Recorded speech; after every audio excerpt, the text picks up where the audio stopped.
Forza Horizon, but in Japan. This game is the marriage of two things that I love dearly, Horizon and Japan. Now, when I first heard about this game being made, I was a bit apprehensive. I remember the state that Forza Horizon 5 released in, and I was a little worried. However, the more promotional material I saw of this game, the more I realized that Playground Games seemed as invested in Horizon Japan as I was. And let me tell you, the passion that everyone poured into Horizon Japan really shows. But before I simply gush more about the game, let's do this with a little more structure. And because this is a racing game, first, let's talk about the racing. I feel like the racing itself has been improved over Horizon Mexico. I haven't done much online racing, so I won't talk about that, but certainly the bots are much better. Where in the previous game Unbeatable was anything but, here in Japan, depending on the track, I am struggling to beat even the second highest tier called Pro. What's especially nice is that you actually have to defend when you've got a BMW up your ass, because the bots will send one up your inside anytime they smell weakness. But they'll also defend their position by parking their cars in the apex and chopping across depending on which side you attack them from. Not always, but often enough that I was impressed. Of course, you still absolutely can go bowling and there's no one to tell you off, but the leader or the leading duo have usually pulled so far away from the pack after the start that you actually have to drive well and cleanly to catch up and mount an attack. What's still the same as in Horizon 5 is that once you've taken the lead, the bots kind of crumble away and leave you be. Also part of the racing, but more of a comment on the physics, they've changed a little. You can no longer be the last of the late breakers and just send your car into the corner, then figure out the rest later. No, the fastest way to drive that I have found so far is to brake in a straight line, hit the apex of the corner and then get on the gas as early as you possibly can without touching the walls, as opposed to the previous game where you could often just brake and turn at the same time. This in turn has had an effect on my personal tuning meta, where I'd previously focused on getting more power into the car. Here, my most successful car is an AE86 that's tuned to B-Class with all the grip and braking performance in the world, but only something like 170-ish horsepower. Speaking of performance, let's get into the tuning.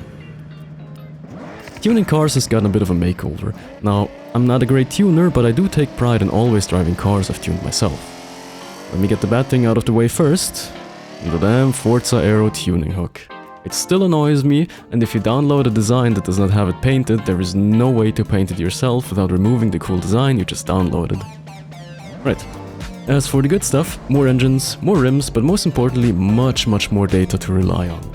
We have 3 new numbers to consider in the tuning menu: aero efficiency, aero balance, and mechanical balance.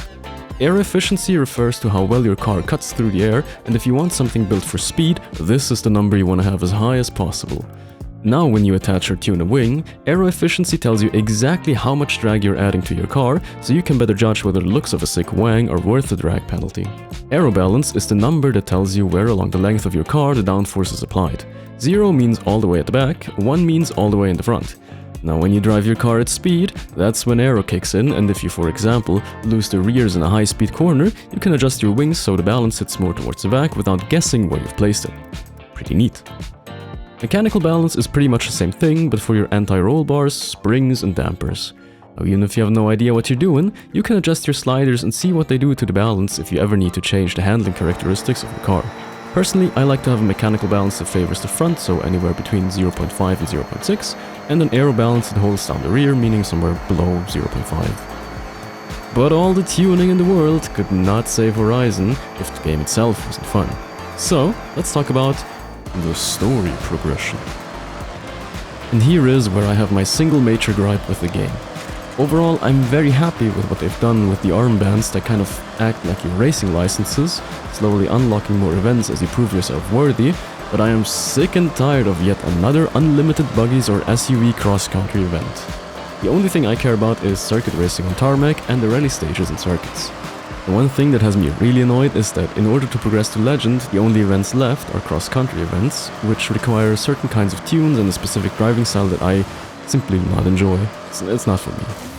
And that would be okay if it weren't necessary, but because race events are the fastest way to get to the next armband, I'm kind of in a pickle.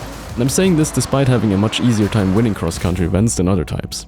Other than that, it's pretty good. You get classic Horizon feel-good stories, the few circuits that do exist are excellent, and the Horizon Showcase and the Rush events are pretty cool too. I especially want to highlight the Rush events, which are essentially time attacks, but with more fireworks. Not only that though, if you go and try to squeeze out every last millisecond that you can, you'll realize that the tracks are insanely technical, so you can actually have a lot of fun in them in spite of all the spectacle. There are some cuts that require millimeter precision, blind corners and sequences that you've messed up before you enter them if your approach trajectory was wrong, and I love that kind of stuff, even if I suck at it. Speaking of sucking, I don't know if you've noticed it, but the turbo noise and the audio in general have gotten an upgrade.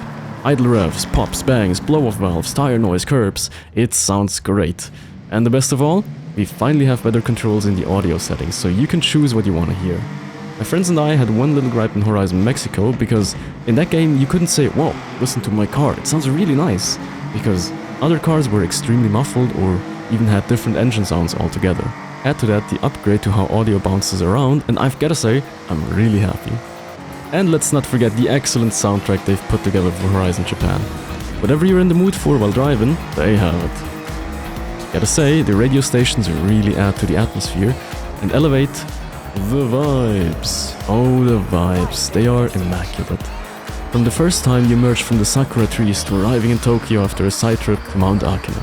Oh, did I mention you can race lower accurate toga in this game? To me, Forza Horizon 6 is everything I wanted from Horizon Japan, and there's so much more cool stuff I haven't even mentioned because A, this is not a review, and B, I think there's value in experiencing what this game has to offer for yourself. So, if you like Forza, casual racing, and/or Japan and its car culture, I highly recommend this game, and I hope I'll see you in my next online toga race.